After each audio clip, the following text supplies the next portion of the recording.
this is evidently having an impact in the entire Northeast, as you must have seen the popular response or the reactions that have taken place. Yes, sir.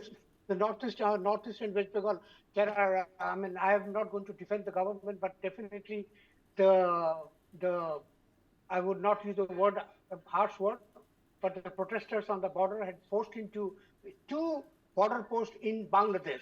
So they really, literally wanted to possibly barge into Bangladesh and protest. So this is the height of the anger, which is also happening on the other side of the border. So you can understand it is not only what has happened in the Deputy High Commission in Agartala or in Kolkata. That is, of course, another issue. But of course, both Bangladesh and India has talked about it. So hopefully they will be protected. Similarly, the Indian High Commission. Mr. Samar, I don't want you to either defend the government or apologize for them or fight for them. You are an independent journalist. I want to know from you, who is in control? Yeah. I mean, sir, who will guarantee the security for Hindus? That is all I want from you. The interim government is in power.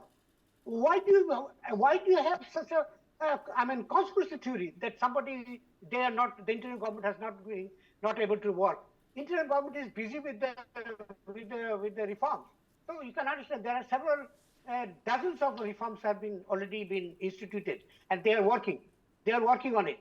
So it is obviously, you can understand, Professor Yunus is not a spokesperson that he will speak every day. He's supposed to speak with dignitaries or the government and the bureaucrats. He's not talking to the students every day. He's not talking to the political parties every day. So obviously, the show is there. So they are waiting for the reform. So once the reforms is there, is possibly that will be the time when needed. But I want to go back to Suhas Chakma. One more question, then you can speak on your own sumoto subject.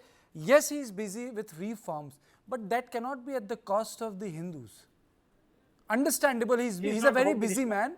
Understandable, he's a very busy man, but that cannot be at the cost of the minorities, or the Chakmas, or the Hindus, or the Ahmadiyas. Okay, thank you. Dr. Yunus is not the Home Minister. That you have to understand. That's a different department, the different, law enforcement agencies. The other ministries are the different departments. So it is not with the police. There are other paramilitary police forces also engaged.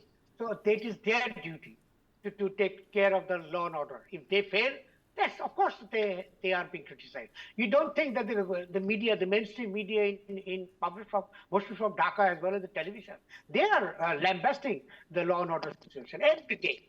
So it is not only that what you are looking at in Bangladesh, it is also happening here. The criticism is also very much in Bangladesh.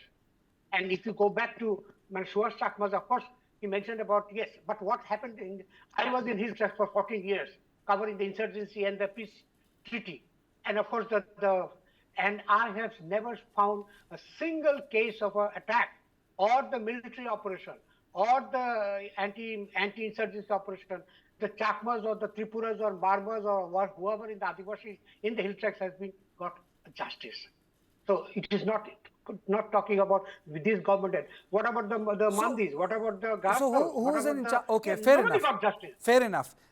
You don't expect Mr. Yunus to speak every given day, but where does the buck stop when it comes to security?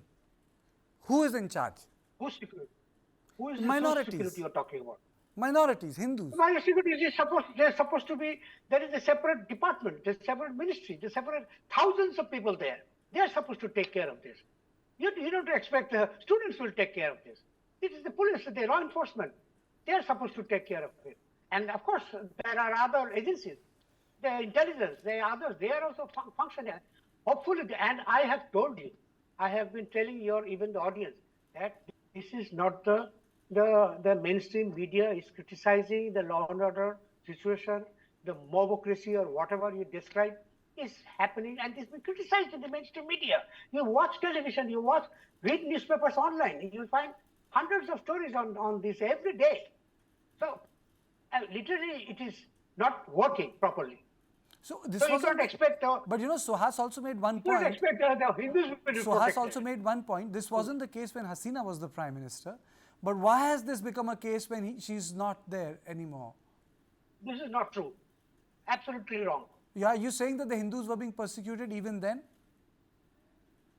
In 2022, then look into my, Google my name and find stories on 2022.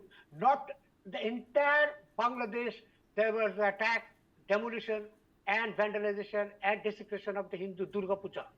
None of the perpetrators in 2022, I'm not talking about 2020 there was a massive. 2022, none of the perpetrators were brought to justice. This has been telling for the last decades